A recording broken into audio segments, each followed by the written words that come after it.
forget Gail Westerman's bubbling enthusiasm and absolute love of the elegance and perfection of the Uniform Commercial Code, the UCC, which she speaks of in reverent terms. It is simply the code. Or our first introductions to the Socratic teaching method, first at the Accepted Students presentation by Don Dornberg, discussing the Michael Newdow case, challenging the words "under God" in the Pledge of Allegiance, which was then before the U.S. Supreme Court. From Professor Dornberg's favorite jurisdiction, the Ninth Circuit.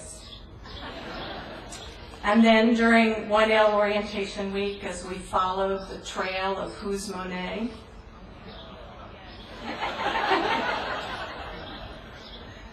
I'll always be grateful to Dave Dorfman, who taught my first semester crim law class and helped me understand how to write a law school exam.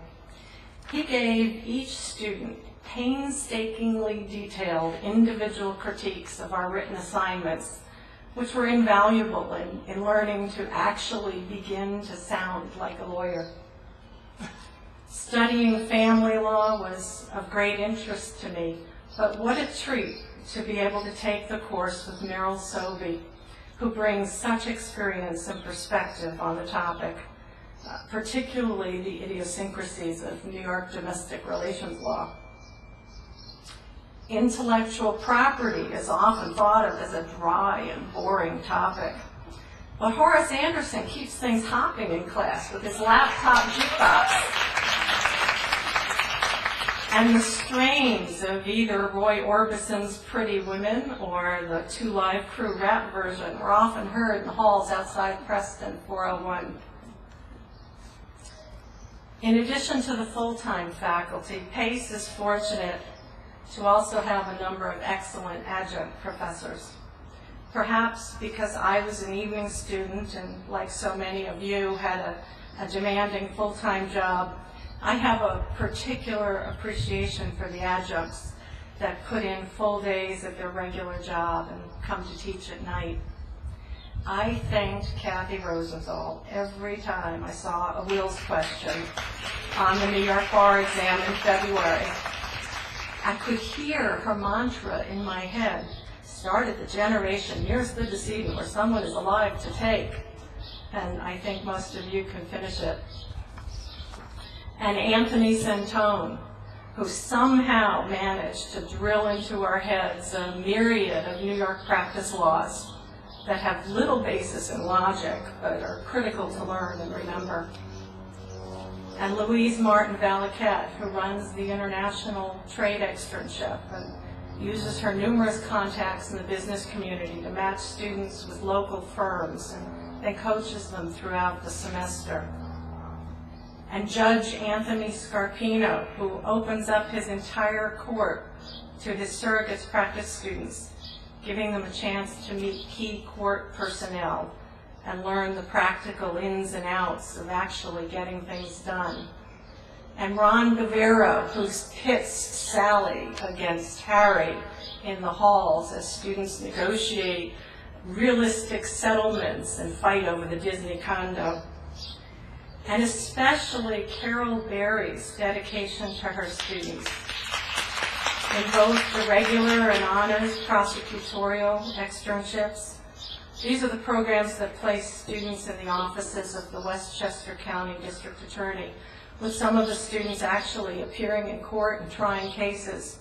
It's as close as you get to law and order while you're still in law school. And with dozens of students making individual demands on her time, well, it's hard for me to think of her as a part-time professor.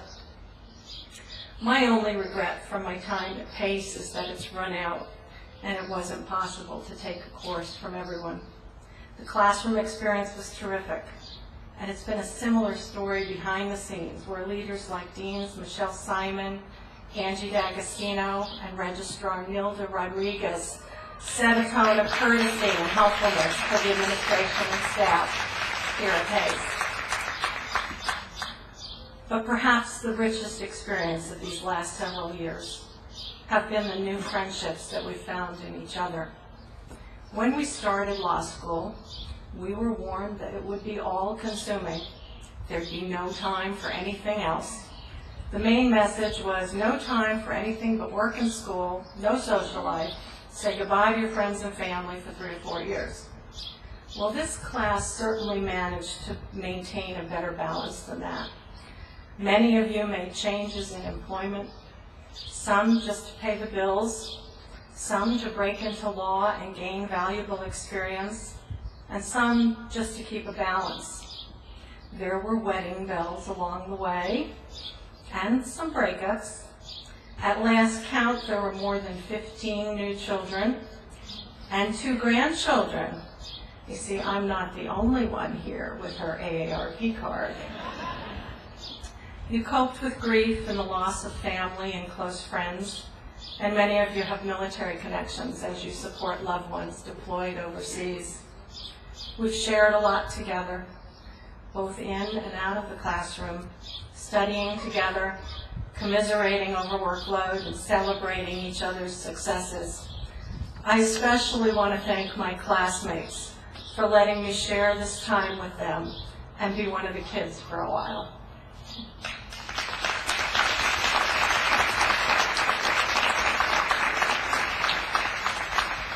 In closing, let me just end with this. We were told when we entered law school that we were entering a noble profession, and there's not been much time to think about it since then. We've chosen a good thing. We've gotten a great start with our education here at Pace. I know you will do well on the upcoming bar exams.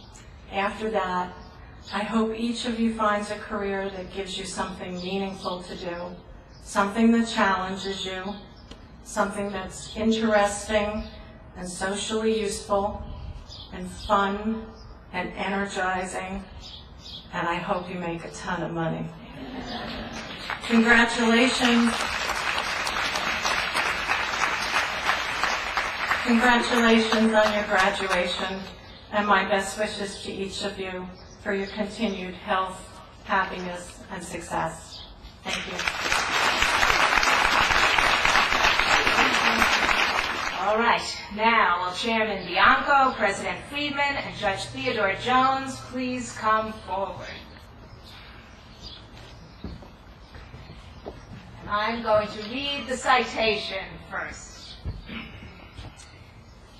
Judge Jones, when New York City's transit workers went on strike for 3 days in 2005, you, Theodore T. Jones, were the judge presiding over the legal matters involved.